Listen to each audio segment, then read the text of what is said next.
ಕನ್ನಡದಲ್ಲಿ ಜೋಗುಳ, ಕಿನ್ನರಿ ಸೇರಿದಂತೆ ಹಲವಾರು ಧಾರಾವಾಹಿಗಳಲ್ಲಿ ನಟಿಸಿ ಈಗ ಮತ್ತೆ ಪಂಚಭಾಷೆಗೂ ಅಧಿಕ ಭಾಷೆಗಳಲ್ಲಿ ನಟಿಸ್ತಿರುವಂತಹ ಜ್ಯೋತಿ ಪೂರ್ವಜ್ ಅವರು ಇವತ್ತು ನಮ್ಮೊಟ್ಟಿಗಿದ್ದಾರೆ. ಅಂದ್ರೆ ಬೆಂಗಳೂರಿಗೆ ಆಗಮಿಸ್ತಿರ್ತಾರೆ, ಆದ್ರೆ ಒಂದಷ್ಟು ಗ್ಯಾಪ್ಗಳ ನಂತರ ಇವಾಗ ಮತ್ತೆ ಕನ್ನಡ ಸಿನಿಮಾದಲ್ಲಿ ಆಕ್ಟ್ ಮಾಡ್ತಿರುವಂಥದ್ದು ಹಲ್ಕಾ ಡಾನ್ ಅನ್ನುವಂಥ ಸಿನಿಮಾ ಮೂಲಕ ಬರ್ತಿದ್ದಾರೆ. ಸೊ ಟೈಟಲ್ಲೇ ಒಂದು ರೀತಿ ಕ್ಯಾಚಿ ಆಗಿದೆ. ಗೀತಾ ಮ್ಯಾಮ್ ಕೂಡ ನಕ್ಬಿಟ್ರು. ಟ್ರೆಂಡ್ಗೆ ಬೇಕಲ್ವಾ, ಏನೋ ಒಂದು ಮಾಡ್ತಾ ಇರಬೇಕು. ಸೊ ಅಂದರೆ ಟ್ರೆಂಡ್ಗೆ ತಕ್ಕಂಗೆ ನಾವು ಮೂವ್ ಆಗ್ತಾ ಇರಬೇಕು. ಸೊ ಐ ಥಿಂಕ್ ಈಗಿನ ಜನ್ರೇಷನ್ಗೆ Gen Z, so they will definitely like it ಅಲ್ವಾ. ಸೊ ಜೆನ್ಸಿ ಕಿಡ್ಸ್ಗಾಗಿ ಬರ್ತಾ ಇದೆಯಾ ಸಿನಿಮಾ ಅಂತ? ಹೌದು. ಮೊದಲೇದಾಗಿ ಟೈಟಲ್ ಈ ರೀತಿ ಕೇಳಿದಾಗ ನಿಮ್ಗೆ ಯಾವ ರೀತಿ ಒಂದು ಆಲೋಚನೆ ಬಂತು? ಈಗ ನಿಮಗೆ ಗೊತ್ತು, ಆ್ಯಸ್ ಅನ್ ಆ್ಯಕ್ಟರ್ಸ್ ನಮ್ಮ ಕೈಯಲ್ಲಿ ಏನೂ ಇಲ್ಲ. ಸೊ ನಮಗೇನಂದರೆ ನಮ್ಮ ಪರ್ಫಾರ್ಮೆನ್ಸು ಅಥವಾ ನಮ್ಮ ರೋಲ್, ನಮ್ಗೆ ಹೇಳೋ ಕತೆ ನಮ್ಗೆ ಇಷ್ಟ ಆದರೆ so will go with it. Title ಇಟ್ಕೊಂಡು ನಾವೇನು ಮಾಡೋಕ್ಕಾಗಲ್ಲ. There are so many movies title ಸ್ವಲ್ಪ ಡಿಫ್ರೆಂಟ್ ಆಗಿದ್ರು ತುಂಬ ಸಕ್ಸಸ್ ಸಿಕ್ಕಿದೆ. ಇವಾಗ Salaga, Tagaru, it was different. So ಹಾಗೆ this is also different. It's a mass movie and comedy and family, everything, emotions. ನೀವು ಇನ್ಸ್ಟಾದಲ್ಲಿ ಪೋಸ್ಟ್ ಮಾಡ್ಕೊಂಡಿದ್ರಿ, ಗ್ಯಾಪ್ ಆದ್ಮೇಲೆ ಬರ್ತಾ ಇದ್ದೀನಿ, ಐ ಮಿಸ್ ಬ್ಯಾಕ್ ಅನ್ನೋಂಥದ್ದು. ನಿಮ್ಮ ಫ್ಯಾನ್ಸ್ ಕೂಡ ಮತ್ತೆ ಬ್ಯಾಕ್ ಆಗ್ತಾ ಇದ್ದಾರೆ ಕನ್ನಡಕ್ಕೆ ಅನ್ನೋಂಥದ್ದು ಒಂದು ಖುಷಿನ ವ್ಯಕ್ತಪಡಿಸಿದ್ರು. ಸಾಕಷ್ಟು ಸಿನಿಮಾಗಳ ಅಪ್ರೋಚ್ ನಿಮಗೆ ಬಂದಿರುತ್ತೆ, ಆದ್ರೂ ಒಪ್ಕೊಂಡಿರಲ್ಲ. ಬಟ್ ಈ ಸಿನಿಮಾ ಒಪ್ಕೊಳ್ಳೋಕೆ ಒಂದು ಕೀ ಪಾಯಿಂಟ್ ಏನು? ಸಾಕಷ್ಟು ಸಿನಿಮಾಗಳು ಬಂದಿದ್ದೆ ಅಂದರೆ ಸ್ವಲ್ಪ ಸೀರಿಯಲ್ ಬ್ಯಾಕ್ ಡ್ರಾಪನ್ನ ಇಟ್ಕೊಂಡೆ ರೋಲ್ಸ್ ಇರ್ಬೋದು, ಪ್ರತಿಯೊಂದು ಹಾಗೆ ಬರ್ತಾ ಇತ್ತು. But I wanted a come back with a different shade. So ಅದಕ್ಕೋಸ್ಕರ ವೆಯ್ಟ್ ಮಾಡ್ತಿದ್ದೆ. ಆ್ಯಂಡ್ ಅದ್ರ ಮಧ್ಯದಲ್ಲಿ ನನ್ನ ಸಿನಿಮಾ ಆಗ್ತಾಯಿತ್ತು, ಕಿಲ್ಲಾರ್, ಆ್ಯಂಡ್ ಅದಕ್ಕೆ ಮುಂಚೆ ಮಾಸ್ಟರ್ ಪೀಸ್. ಸೊ ಅದು ಎರಡೂ ರಿಲೀಸಿಗೆ ರೆಡಿ ಇದೆ, VFX ವರ್ಕ್ ನಡೀತಾ ಇದೆ. ಸೊ ಅದಕ್ಕೋಸ್ಕರ ಗ್ಯಾಪ್ ತೊಗೊಂಡಿದ್ದೆ. ಆ್ಯಂಡ್ ತೆಲುಗುನಲ್ಲಿ ಇಟ್ಸ್ ಗೋಯಿಂಗ್ ಆನ್ ಆ್ಯಕ್ಚುಲಿ. ಪರಭಾಷೆನಲ್ಲಿ ನಿಮ್ಮದೇ ಆದಂಥ ಒಂದು ಆರಾ ಕ್ರಿಯೇಟ್ ಮಾಡ್ಕೊಂಡಿದ್ರೆ. ಯಾಕಂದರೆ ಕನ್ನಡದಲ್ಲಿ ಸೀರಿಯಲ್ಗಳಲ್ಲಿ ತಾಯಿ ಪಾತ್ರ ಮಾಡ್ತಿದ್ರಿ, ಬಟ್ ಅಲ್ಲಿ ಹೋದಾದ್ಮೇಲೆ ಒಂದು ಮೇನ್ ಲೀಡ್ ರೋಲ್ ಅನ್ನುವಂಥದ್ದು, ಮತ್ತು ಈ ಕಡೆ ಆಪರ್ಚುನಿಟಿಯಲ್ಲಿ ನೀವು ಫಸ್ಟಿಂದ ನೋಡ್ಕೊಂಡು ಬಂದರೆ I did a lead role. ಹೌದಲ್ವಾ, ಜೋಗುಳ ಅದೆಲ್ಲ. ಅಂದರೆ ಆ ಟೈಮಲ್ಲಿ ನನಗೆ ನನ್ನ ಸಿಚುವೇಶನ್ಸು, ನನ್ನ family necessities, everything was different.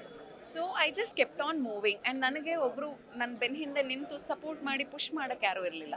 So I was just ಆಗಿನ ಸ್ಥಿತಿಗೆ ತಕ್ಕಂಗೆ ನಾನು ಮೂವ್ ಆಗಬೇಕಾಗಿತ್ತು. ಬಟ್ ಇವಾಗ I have that huge support.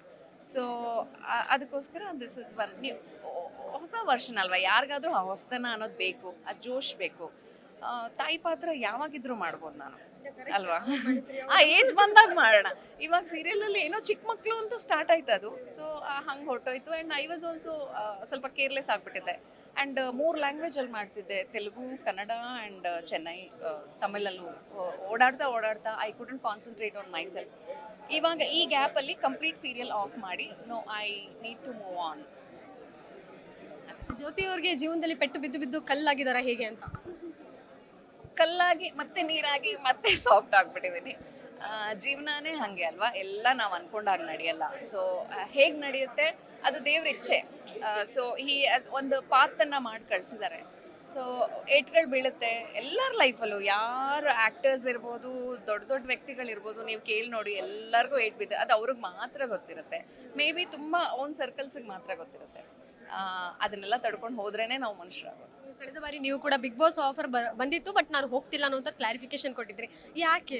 ನಾನು ತೆಲುಗುನಲ್ಲೆಲ್ಲ ಹೇಳ್ಬಿಟ್ಟಿದ್ದೀನಿ, ಎರಡೂ ಕಡೆಯಿಂದ ಬರ್ತಾ ಇದೆ. ಬಟ್ ನನಗೆ ಇಷ್ಟ ಇಲ್ಲ. ಅಂದರೆ ಇಷ್ಟು ವರ್ಷಗಳು ಐ ಆಮ್ ಅ ಪರ್ಫಾರ್ಮರ್, ನಿಮ್ಗೆಲ್ಲರಿಗೂ ಗೊತ್ತಿದೆ ಅದು. ಅಂದರೆ ಐ ಆಮ್ ನಾಟ್ ಗ್ರೇಟ್ ಅಂತ ಹೇಳ್ತಾ ಇಲ್ಲ, ನನಗಿಷ್ಟ.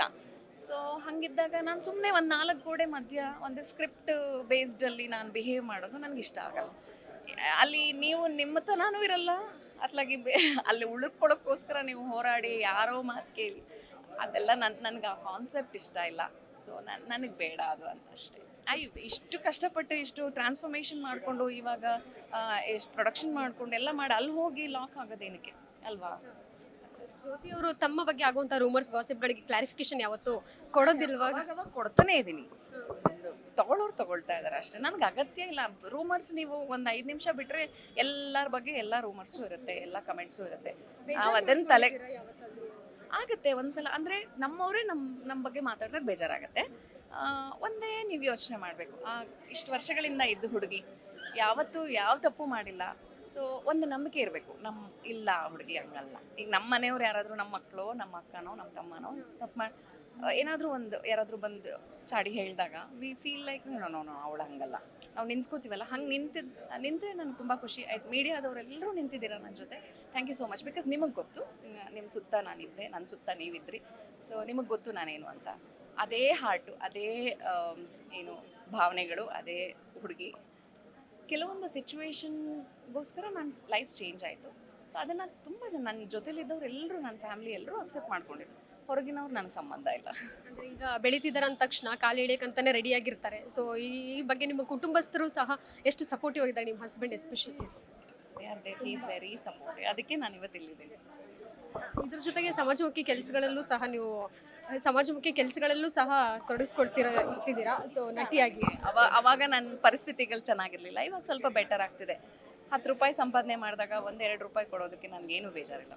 ಸೊ ದೇವ್ರು ಇನ್ನೂ ಬ್ಲೆಸ್ ಮಾಡಿದ್ರೆ ಇನ್ನೂ ಕೊಡ್ತೀನಿ. ಸೊ ಇದಿಷ್ಟು ನಟಿ ಜ್ಯೋತಿ ಪೂರ್ವಜ್ ಅವರ ಮಾತಾಗಿತ್ತು. ಕ್ಯಾಮರಾ ಪರ್ಸನ್ ಅಜಯ್ ಜೊತೆಗೆ ಕೀರ್ತಿ ಪಾಟೀಲ್, ಗ್ಯಾನ್ಚಿ ನ್ಯೂಸ್, ಬೆಂಗಳೂರು. ಗ್ಯಾರಂಟಿ ನ್ಯೂಸ್, ಸುದ್ದಿ ಖಚಿತ, ನ್ಯಾಯ ನಿಶ್ಚಿತ.